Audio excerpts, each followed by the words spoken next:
Benvenuti. In questo video vi mostrerò come installare la versione Windows di Samsung Easy Settings Box per il monitor Samsung LS34C500 Goxen per facilitare le regolazioni dello schermo diviso.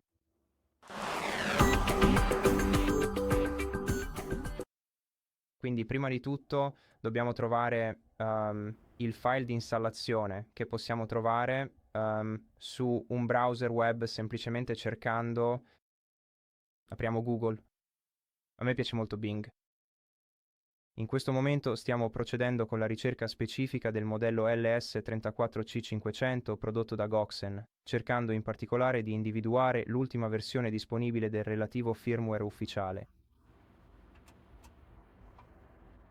Cominciamo subito dalla prima pagina con questo, ovvero il portale web ufficiale del supporto Samsung, che vediamo proprio qui davanti a noi.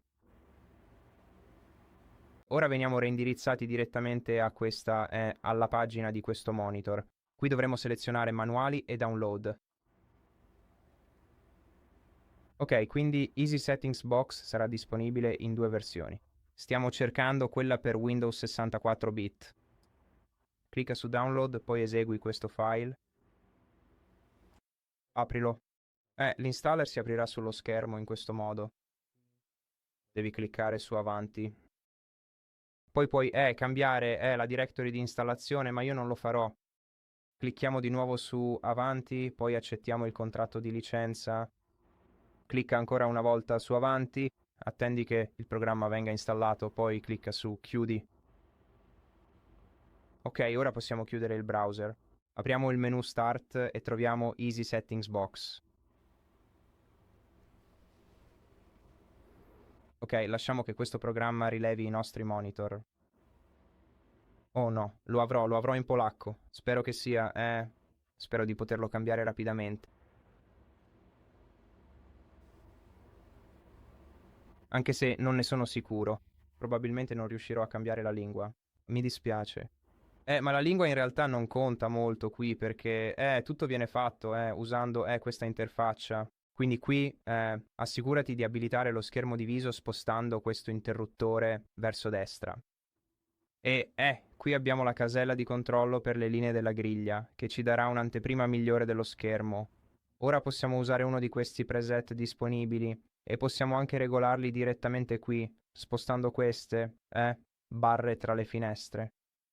Adesso possiamo chiudere le linee della griglia in qualsiasi momento, quando sei soddisfatto di come appaiono. E ora se apriamo diverse applicazioni, quindi lasciami per esempio aprire la cartella download, nella parte superiore dello schermo potrai vedere l'icona con la selezione della posizione per la finestra corrente e se ci vai sopra con il puntatore del mouse potrai posizionare la finestra nel punto desiderato. Ora possiamo chiudere questo programma a questo punto. Fondamentalmente no, e ovviamente dovremo anche disabilitare le linee della griglia, così non le guarderemo tutto il tempo. Quindi lascia che lo faccia. E poi possiamo chiudere questa finestra e ora possiamo aprire 3 diverse app e allinearle usando l'icona nella parte superiore dello schermo. Quindi basta selezionare la posizione per la tua applicazione corrente e verrà allineata con il resto delle finestre.